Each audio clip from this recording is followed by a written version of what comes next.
Yo, welcome back to 12 Tone Music channel. I'm Tony Tang. Today we're going to talk about the first movement of this Pathetic sonata by Ludwig van Beethoven. It is one of Beethoven's well-known piano sonata.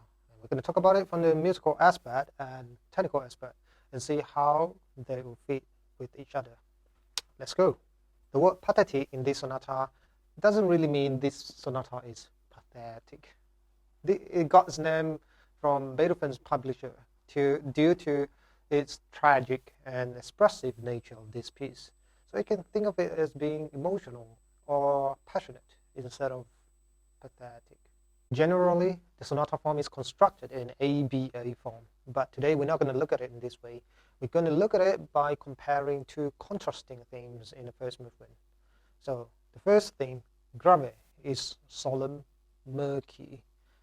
From the first chord, you already can feel the seriousness and its emotion in it.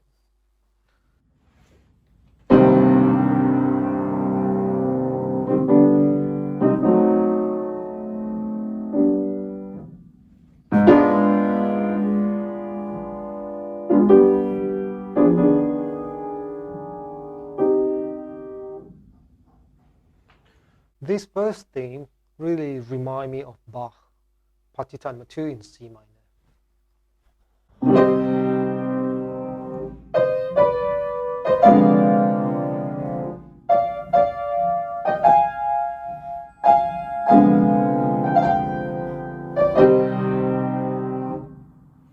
Kind of too similar, right?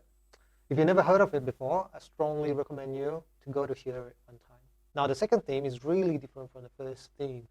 It is highly intense, dramatic, and constantly agitated.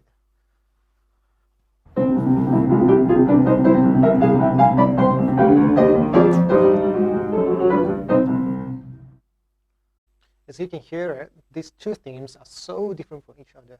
It feels like Beethoven expressed his anguish and suffering through the first theme with a lot of chords and thick texture, while he chose to fight back against this tragic in the second theme.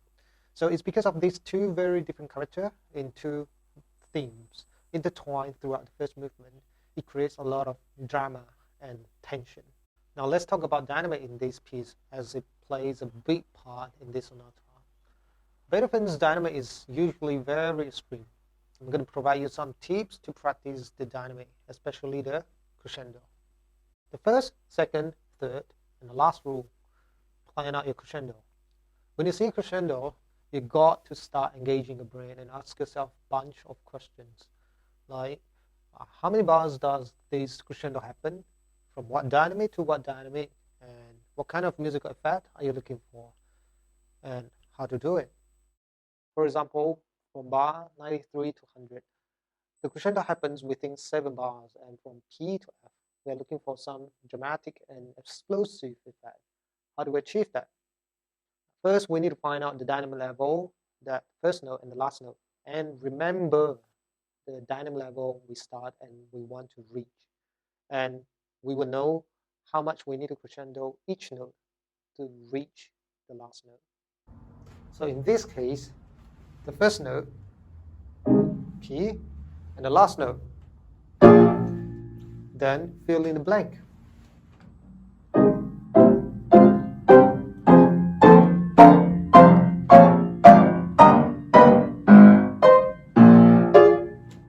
But remember our goal, dramatic and explosive. We're not going to do the crescendo gradually because that seems too nice and not giving the effect that we want. A little suggestion here, we're going to do a little crescendo at the first and a big crescendo at the end. That sounds more dramatic, right? I'll show you how later. Now we can choose what to crescendo within the context. What do we have here? Melody, bass notes, and inner voices. So what do we usually do? Crescendo only the melody, or crescendo the melody with inner voices? Always have our goal in mind. We're going to crescendo only a little from bar 93 to 96. Then we're going to do a big crescendo together with our inner voices afterwards. Then we will have what we want. Let's try them out.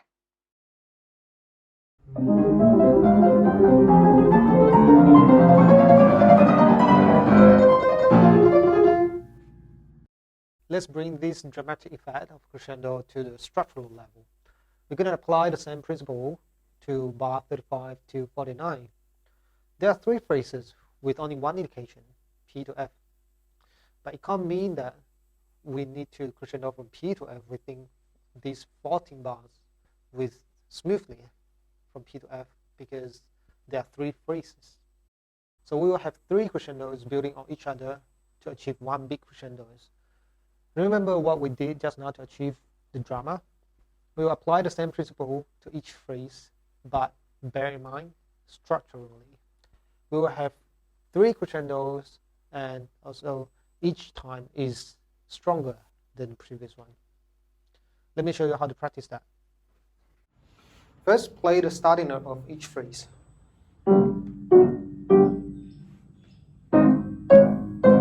And stronger. Now play the last note of each phrase. Stronger. Stronger. Now play the starting and last note of each phrase.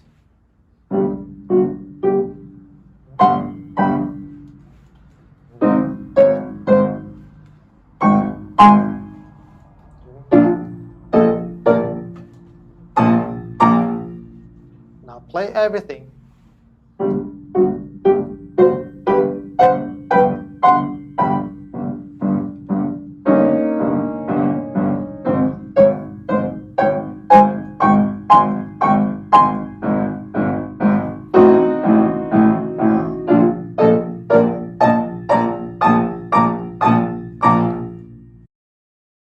With left hand tremolo and original speed, this is the effect.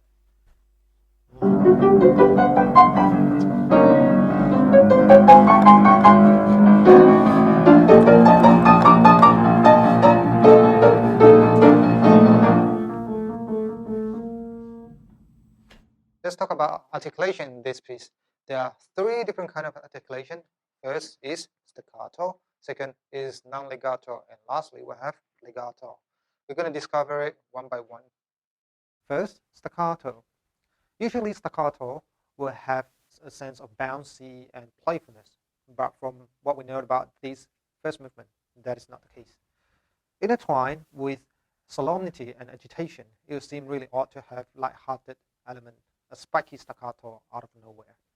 So it will make more sense to have the staccato to have more intensity and keep perpetuate forward. How do we achieve that? Personally, I'll prefer arm staccato because it will give me more weight and also force. So let me show you how to do it. I'm going to use my forearm to move and not moving my wrist a lot, and also mold the handshake that I want. So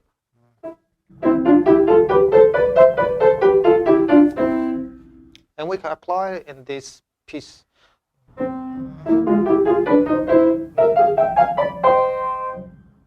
How about bar 15 to bar 16? The minim staccatos. Does it really mean we're going to bounce out after we play those minims? Not really. It actually means separate each sound. So the energy actually carried from bar 11 to bar 14 will continue here. So try to be consistent and use staccato. It sounds like this.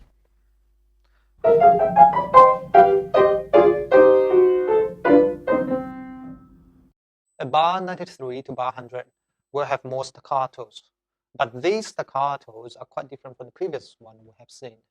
And it will have more light texture, but not light character, and big interval with high speed. So we want to use finger staccatos and some help from our wrist. Yeah. Moving forward, we will briefly talk about non-legato articulation. Non-legato articulation normally gives us more energy, while legato articulation gives us less energy but more flow. Take an example from bar 185 to bar 190, which connects two highly agitated episodes. Not to lose its intensity from the previous episodes, we would need non-legato touch. and also it means that we will need more finger words.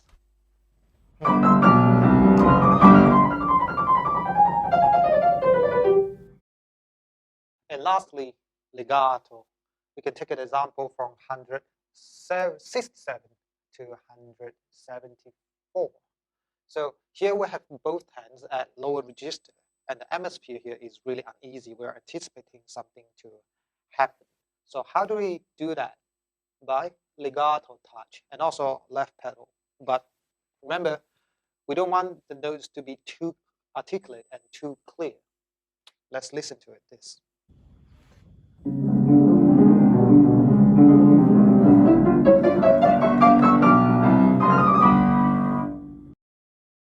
Another point to take home.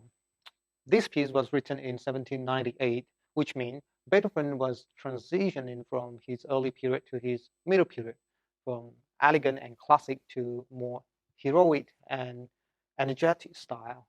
So we need more solid and concentrated tone rather than warm and round tone, which more suited for romantic pieces. So how do we achieve that? First, touch the key and strike the key and release the tension right away. Instead of round and nice tone, like this. Tremolo is probably a nightmare for most people when they start to practice these first movements. You'll find yourself quite tired after playing this tremolo for a while. So how do you build the stamina to play these tremolos? Here, I'm going to provide you some tips for how to build up your stamina and play these tremolos.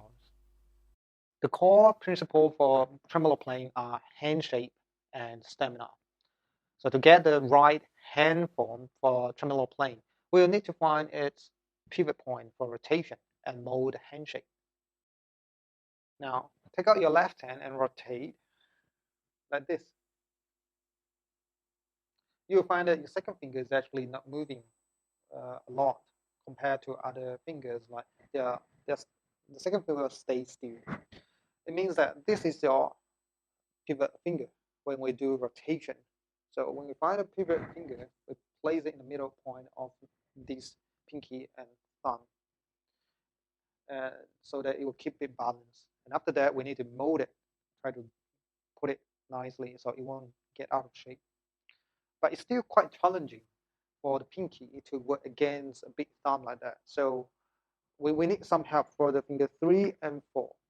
So you'll feel like finger 3, 4, 5 against a big thumb. So this is our hand shape for tremolo. So how to build our stamina? We will practice the notes in different grouping. For example, we're going to try to group it in quarter beat. So, and then we're going to group it in minute beats.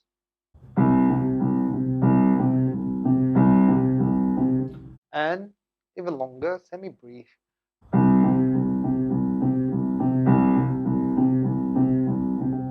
Then you can increase it to longer beats, and at the same time slowly increase your speed, and do start from your comfortable speed to a faster tempo. Have your goal in mind as practice. The original speed is about 75 to 80 minute BPM. You will need to monitor your current speed, and also you want to know what speed you want to reach.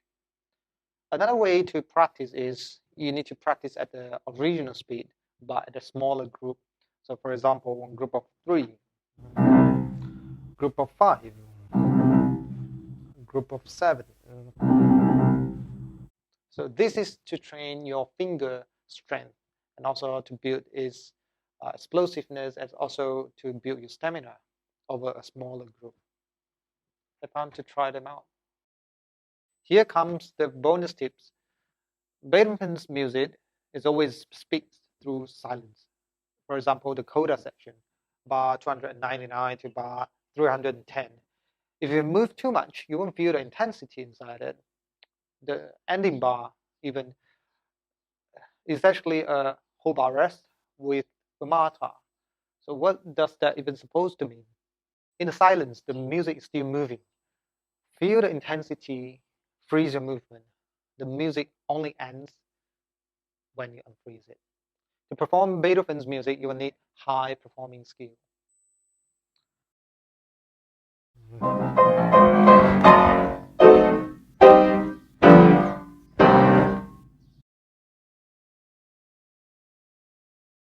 All right, that's all for me about this sonata. If you don't want to miss out any free content, make sure that you click subscribe button. And welcome to be part of my Patreon family to support me to making more of these videos. Thank you. Laters.